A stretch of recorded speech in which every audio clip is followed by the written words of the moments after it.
Part 4. All right. For part 4, I'm going to do multiplying, dividing rational expressions. I'm going to do number 16, and you're going to do 15 and 17. I hope I made that note clear. It says simplify each expression. So in this case, I'm not asking you to state any excluded values.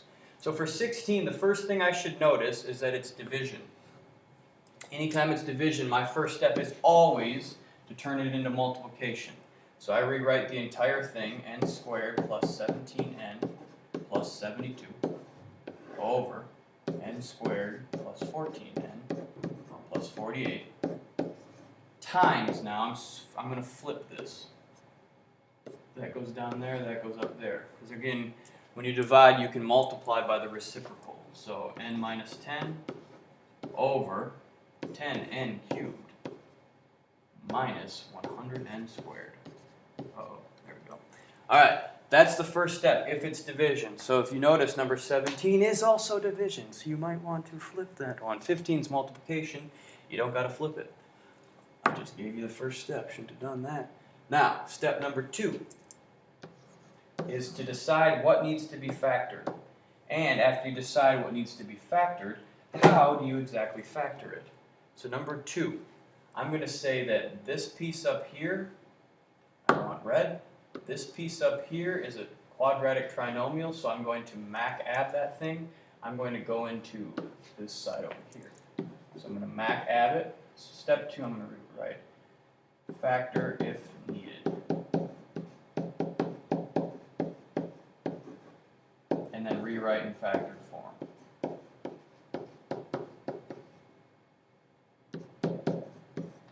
Factored form. So, I'm going to MAC-AB this piece, because it's a quadratic trinomial. For the sake of time, well, MAC is 72, AB is, what was that? A 17. Again, if you don't know, start with 1, and its partner 72, but I'm going to jump right down to the answers of 9 and 8. You can guess and check, go down the list 1 through 8, and just see which ones multiply to 72 and add to 17. So this is going to turn into my factored form of n plus 9 times n plus 8. It is the same thing. This is the same thing, just rewritten in a different form. Now, my denominator.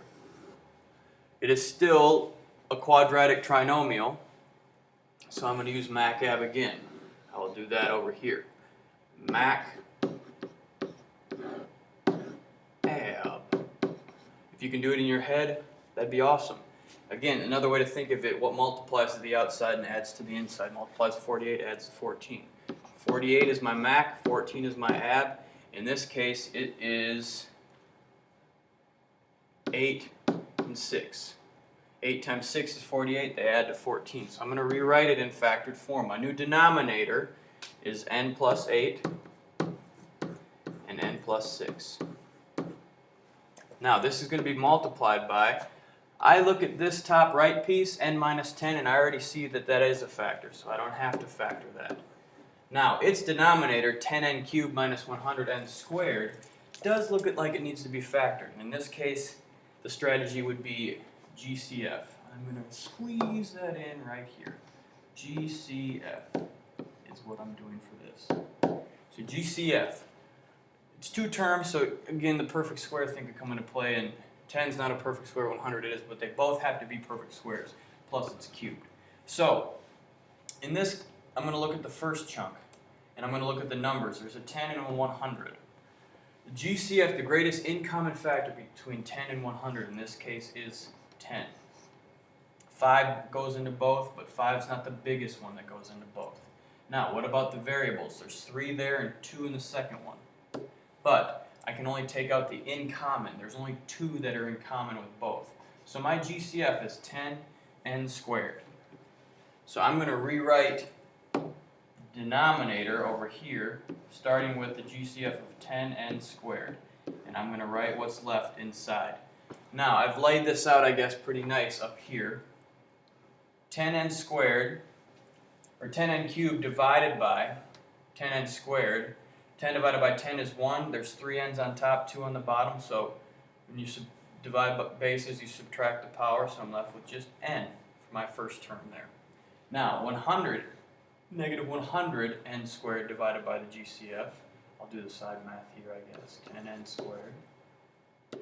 Negative 100 divided by 10 is a negative 10.